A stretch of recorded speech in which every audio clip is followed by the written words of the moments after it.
This is the Patchwork Suite, where a single musical theme is the common thread in a season of variations. The heart of these variations is the theme we're listening to now, a poetic waltz by Enrique Granados.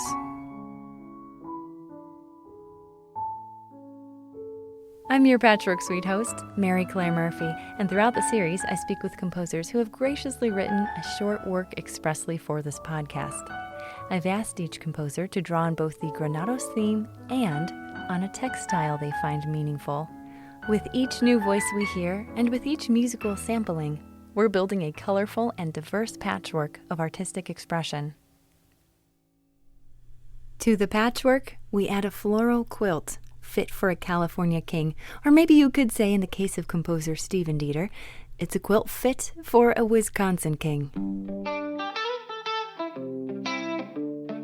I am originally from Milwaukee, Wisconsin. That's where I grew up, went to high school. I went to my undergrad in Wisconsin as well at a school called Lawrence University in Appleton. There I studied composition as well as music theory and physics as well. After completing a double degree in music and physics at Lawrence University, Stephen took a few years off and eventually returned to academia for his master's degree in composition at Bowling Green State University, where he's now a second-year graduate student. The stars really aligned for this episode of the Patchwork Suite, as Stephen and his partner had just acquired a patchwork quilt shortly before I contacted him for this podcast. So the timing of this worked out really well and was also what got me down this path that I got down when I started working on this. My partner and I had gone to a thrift store and found this quilt on the rack. For whatever reason that I wasn't really sure of at the time, she just became instantly in love with this quilt. She saw it on the rack. She had been looking for a quilt, a blanket, and just instantly she was in love with it. She was like, I gotta have this quilt. I'm buying it, and we got it.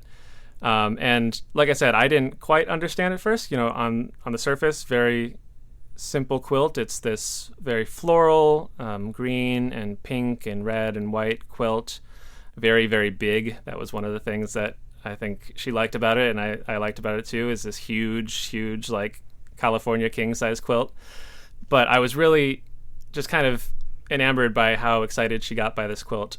And the more I talked with her about that little thing, and I looked at the quilt, I was like, oh, this is really an interesting, complex quilt. It's got all these cool designs in it. It was a secondhand quilt. This is a thrift store we're talking about, so we have no idea who owned the quilt, whether it's a handmade, hand-stitched, really meticulously crafted quilt, or it could have been just off the shelves at some big box store.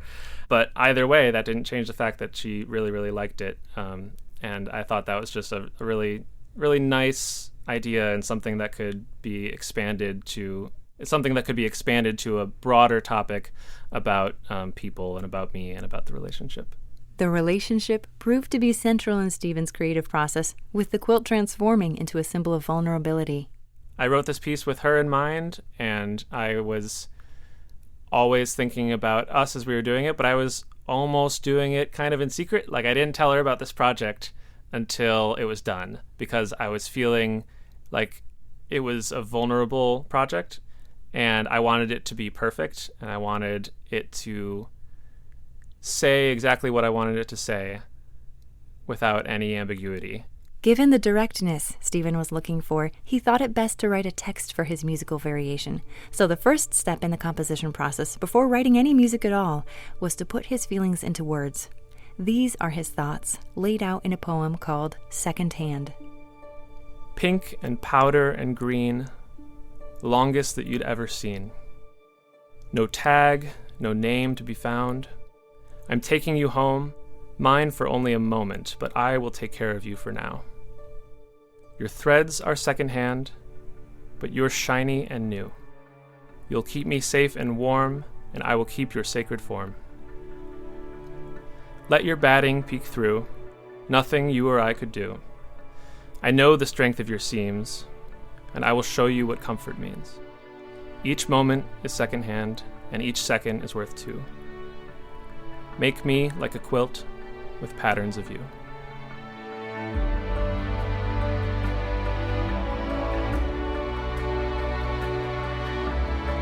it comes to the message of the text, it's personal, but it represents a philosophy about people and about relationships that I think is more universal. Something that I feel like more people should share and think about, this idea that being loved and being open and being vulnerable is scary, but it's amazing. Sharing the poetry for the first time was one of those scary and vulnerable moments, so Stephen wanted to make sure everything was just right. I felt like I had to iron out all the imperfections as I was going before I was going to show it to her, which, if you think about the message of the text, is kind of ironic, because in reality, I want her to see that whole process, and in looking back, I would have loved to have talked to her about it and worked with her. But I waited until I was done, and she enjoyed it a lot, and she was very touched that I wrote something about us and about her, which is not something that I've really done before. And so she liked it a lot. And she also, regarding the content of the text, she resonated with a lot of the messages. She said it's like the Velveteen Rabbit. It's how the rabbit in the Velveteen Rabbit is not real until it's loved, and I really like that. I had not thought about that at all. I knew the book, but it was a really fun kind of comparison that I appreciated her perspective on. As you'll hear in a moment, Stephen poured as much thoughtfulness into the musical setting as he did into the text. To do so, he carefully considered how the music and lyrics might illuminate each other.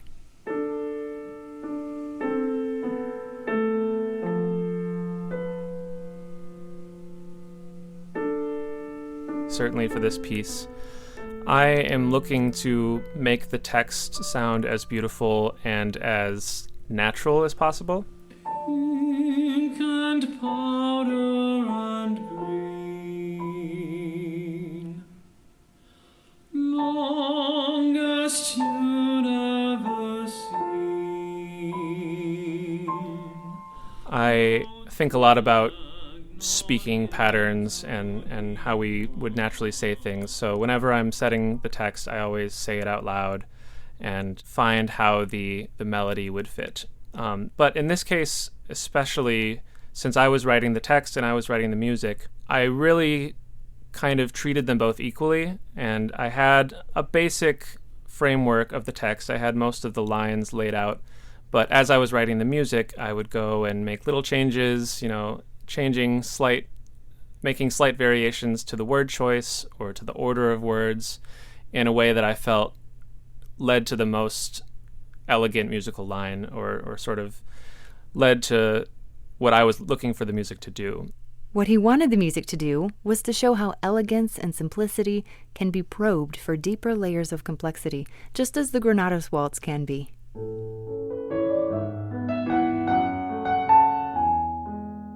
What I really was drawn to with the music was how simple it is. I mean, it's Granados and it's gorgeous, and he does some really interesting things with just a page of music. But the theme itself is just mostly this stepwise, very simple, very elegant melody. And the things that he does with it are fairly simple on the surface. But when I started getting into the piece a little more and playing through it and studying it, I was finding all of these little complexities and all these things like, oh, he chose this 3-chord here instead of a 5-chord. That's so cool. Or he decided to do this in the minor key or something like that. Just all of these complexities that I hadn't even noticed the first time. So I was combining this idea of the simple on the surface and complex underneath with the idea of the quilt. It might just be that simplicity and stepwise motion that makes that theme stick in your head. And you'll notice, when you hear Stephen's variation, that it also leaves you humming the melody long after it's over and done. A stepwise melodic contour is a key similarity between the waltz and the variation. But at the opening, instead of stepping upwards like the waltz, Stephen drops his melody downwards.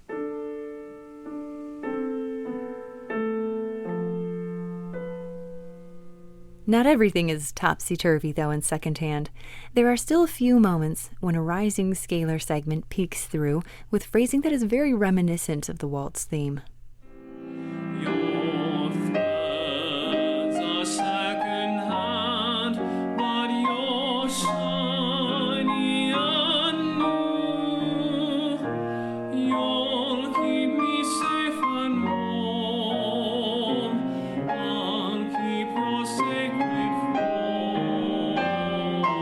After a glimpse into Stephen's poetry and now his music, wouldn't you know he performed it too, along with pianist Abigail Peterson. Let your batting peak through. Stephen first got involved in the vocal arts around about high school. This was after several years of playing his favorite rock songs on guitar, so he was a bit surprised to discover that he was also really into choir. For my high school, you sort of had to choose a track in terms of the fine arts program. You had to either be in choir, either be in visual art, or music appreciation. So it was just one of those three, and I had originally chosen music appreciation, so I was like, I don't sing, I don't paint, I'll just do this. But one of my friends from middle school, who also was going to the same school, decided that he wanted to do choir, and so I was like, oh, okay, I want to hang out with my friend, so I'll go to choir.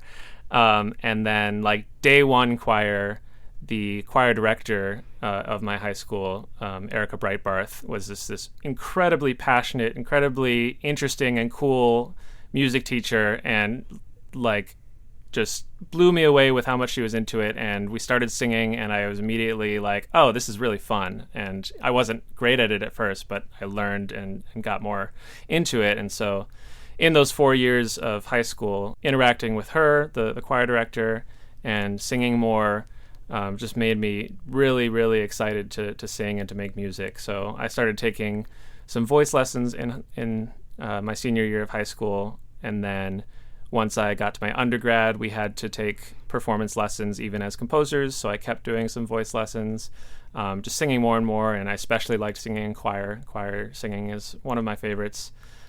So I've been singing a lot since then, and it's really something that I enjoy doing.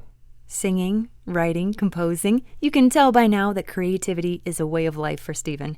Even outside of music, he loves working with his hands. Gardening, baking, and woodworking, for example. He's even recently gotten into the art of winemaking. So this was one of the things that I got into during the pandemic that has been really fun for me. I got into it because the apartment that I lived in during that time had a cherry tree, and I asked the landlord if I could pick the cherries, and he said go for it. So I picked as many cherries as I could, me and my friends, and I made wine out of it, and it was delicious. So since then I've been doing that a little more, just in whatever free time I have. I really like to make stuff and to make things that I can share with other people. Speaking of cherries and sharing things with other people, we have yet to share with you the cherry on top of this entire episode, and that is Stephen Deeter and Abigail Peterson in performance for Secondhand. This is a Patchwork Suite variation on a theme by Enrique Granados.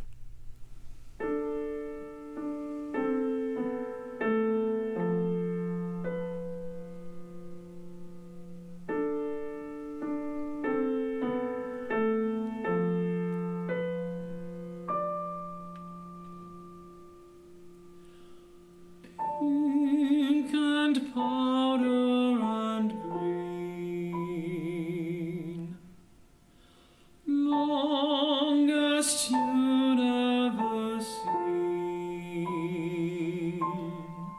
No tag, no name to be found. I'm taking you home, mine for only a moment, but I'll take care of you for now. Your threads are second-hand, but you're shiny and new. You'll keep me safe and warm. I'll keep your sacred form.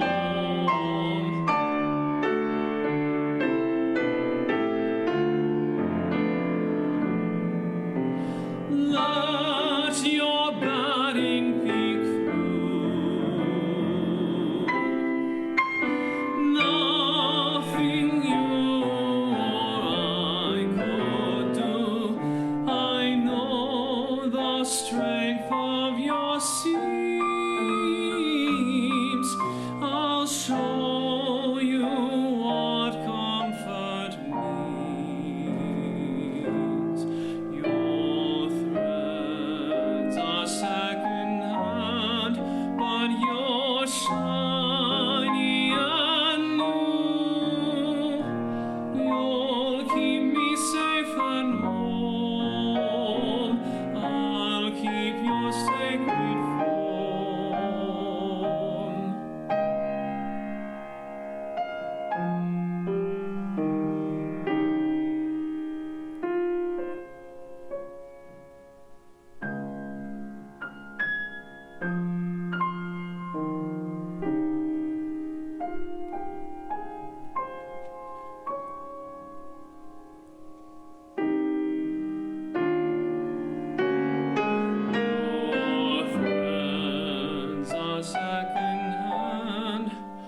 that you're shiny and new. You'll keep me safe and warm. I'll keep your sacred form. Each moment second hand, and each second worth two. Make me like a quilt with patterns of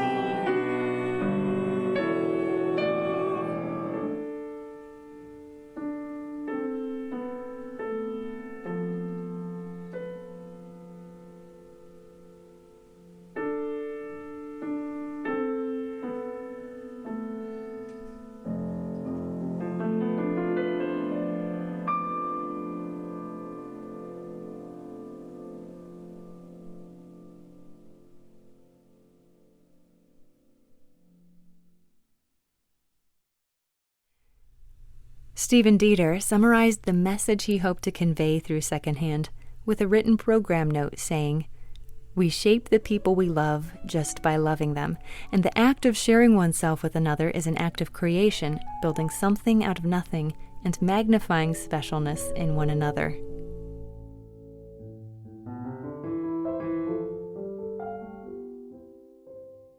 My sincere thanks to Stephen for his contribution and conversation on the Patchwork Suite. To learn more about the podcast or to revisit the original theme, queue up the Patchwork Suite Episode 1 and find all subsequent episodes online at wgte.org.